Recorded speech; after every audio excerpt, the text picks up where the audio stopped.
The Uvalde School District Police Chief, Pete Arredondo, has been facing strong criticism from many people following that delayed police response to the massacre at Robb Elementary. But he is now sharing his side of the story from the front lines in that school hallway. The chief spoke exclusively to the Texas Tribune and reporter Zach Despard. Zach, thanks for joining us. Glad to be here, Mike. You know, a lot of people have questioned why it took close to an hour to get into that classroom with the gunman and the students. What's Arredondo's reasoning for that delay?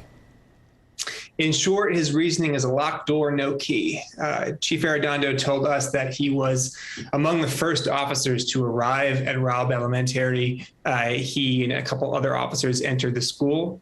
By that point, the gunman had already barricaded himself into two adjoining classrooms and locked the door. Chief Arredondo, despite being the campus police chief, did not have easy access to keys to open that door. So he thought the best choice at that point was to wait to find the right key. That process took more than 40 minutes. They had to go find a janitor, other staff to help them. They got a key ring with a ton of keys on it. He said that he had tried a couple dozen that didn't work before finding one that did, and that was the reason why it took so long.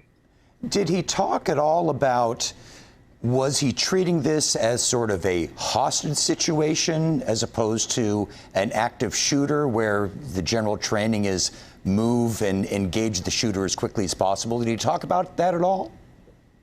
He did, yeah. One of the reasons why he wanted to speak with me and my colleague James Barragan is to dispel the characterization of his conduct and actions that state police had laid out in their initial news conferences after the shooting. They described him as the incident commander who was calling the shots, who was in charge of what police were doing on scene. Arredondo said that is not true. He did not consider himself to be the incident commander. He was not giving orders to anyone at any time. He said he saw himself as a frontline first responder. Like I said, he was one of the first people in the door.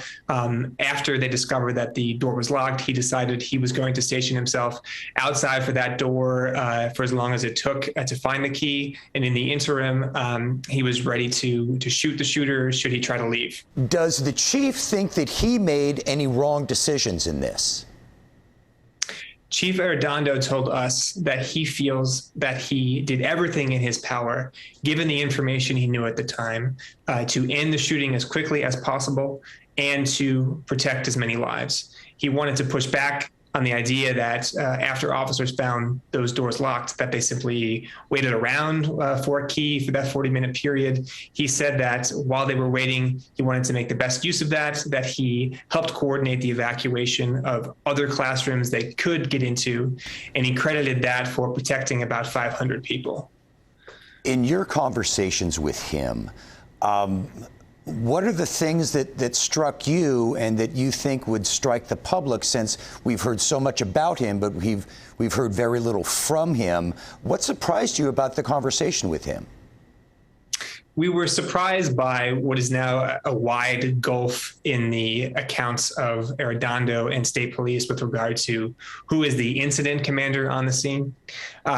Chief Arredondo told us that he feels, devastated by how the shooting went, and that having to tell the parents at the end of that horrible day that their children had been killed was the lowest point in his career.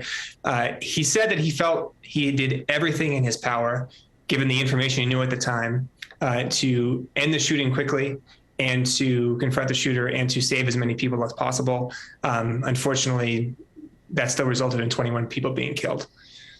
Okay, we are out of time for now, but Zach Despard with the Texas Tribune, we appreciate you talking with us and telling us about your conversation with him. So thanks very much.